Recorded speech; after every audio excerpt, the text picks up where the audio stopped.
No final do século XIX, no limite das Ilhas Hébridas, existia um farol tão remoto que apenas 3 homens eram responsáveis por domá-lo. Naquele lugar, o vento parecia falar, e o oceano escondia mais do que mostrava. Este é o desaparecimento mais misterioso de toda a história marítima. As Flanacés ficam em um ponto onde o clima muda em minutos, ventos fortes, ondas gigantes, nevoeiros densos. Pouquíssimas pessoas tinham coragem de trabalhar ali, mas 3 guardiões aceitaram o desafio. Manter o farol aceso, custe o que custar. Eram Liz, Thomas Marchand, James Ducat e Donald MacArthur. Homens experientes, acostumados com a solidão e a fúria do mar. Eles sabiam que a luz daquele farol era a única esperança para os navios que atravessavam aquelas águas traiçoeiras. Para eles, era mais que um trabalho. Era uma missão sagrada. A vida ali era solitária e repetitiva. Os guardiões seguiam horários rigorosos. Registrar o clima a cada hora. Polir as lentes gigantes do farol. Checar o fogo para garantir que a chama nunca se apagasse.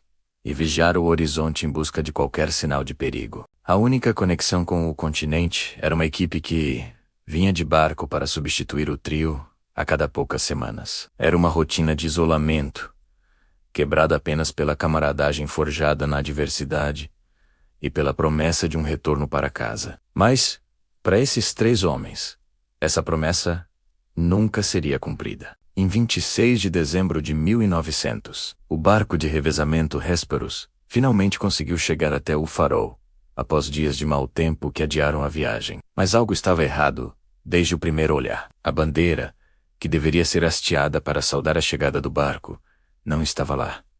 Nenhuma saudação veio da ilha. Nenhum movimento. O farol estava silencioso. Uma estátua de pedra contra o céu cinzento. O capitão do Hesperus, Joseph Moore, sentiu um calafrio. Ele tocou a buzina do navio, mas apenas o eco e o som das ondas responderam. O pressentimento ruim se instalou na tripulação. A equipe de revezamento pegou um bote e remou até a ilha. O desembarque já era estranho. O local onde os barcos costumavam atracar estava danificado, como se uma tempestade violenta tivesse passado por ali. Eles subiram a encosta íngreme em direção ao farol. Bateram na porta. Nada. Chamaram os nomes dos guardiões. Silêncio. Depois de forçar a entrada, perceberam que o farol estava demasiadamente normal. A mesa da cozinha estava posta para uma refeição que nunca foi comida. Os utensílios estavam limpos. As camas, organizadas. As cinzas na lareira estavam frias, indicando que o fogo não era aceso há dias. Mas não havia sinal de nenhum dos 3 homens. No diário de bordo do farol, as últimas anotações eram intrigantes e perturbadoras. No dia 12 de dezembro, Thomas Marshall escreveu sobre ventos severos como nunca tinha visto antes. Ele mencionou que James Ducat estava quieto e que Donald MacArthur, o mais forte deles, estava chorando. No dia seguinte, a anotação dizia que a tempestade continuava e que todos estavam rezando. Mas o mais estranho era a última entrada, no dia 15 de dezembro. Tempestade acabou. Mar calmo.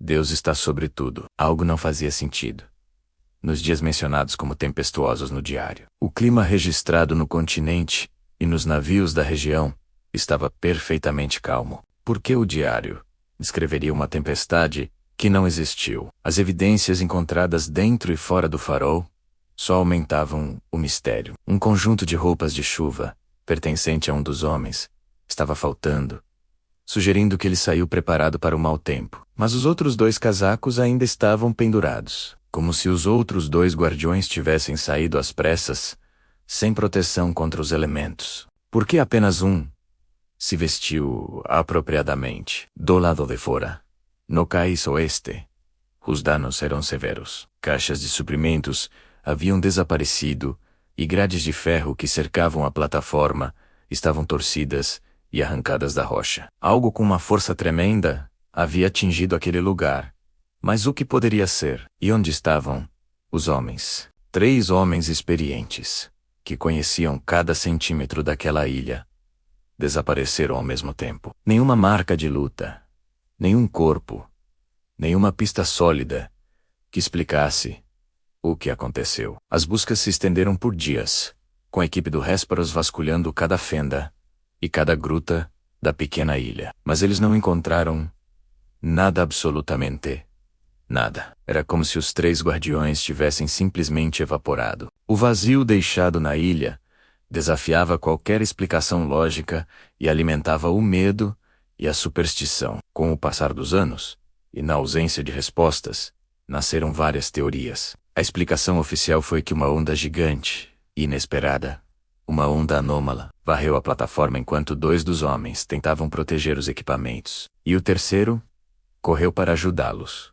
sendo levado junto. Outros sugerem que eles foram investigar algo juntos, em um dos lados da ilha, e acabaram presos pela maré alta. Teorias mais fantasiosas falam de sequestro por espiões estrangeiros, monstros marinhos ou até mesmo a loucura causada pelo isolamento extremo. E há quem diga que a própria ilha, com seus antigos contos e sua atmosfera opressiva, queria silêncio e tomou os homens para si. Mas nenhuma dessas explicações fecha completamente as lacunas deixadas pela cena. O farol de Flannan-Hesses foi reaberto rapidamente, com novos guardiões assumindo o posto solitário. Mas a história dos desaparecidos nunca foi esquecida. Muitos dos que trabalharam ali, depois do incidente, relatam uma sensação estranha de estar sempre sendo observado. Ouvem sussurros carregados pelo vento e sentem uma presença inexplicável nas noites escuras. Até hoje, nenhum faroleiro pisa ali, sem lembrar o destino dos 3 homens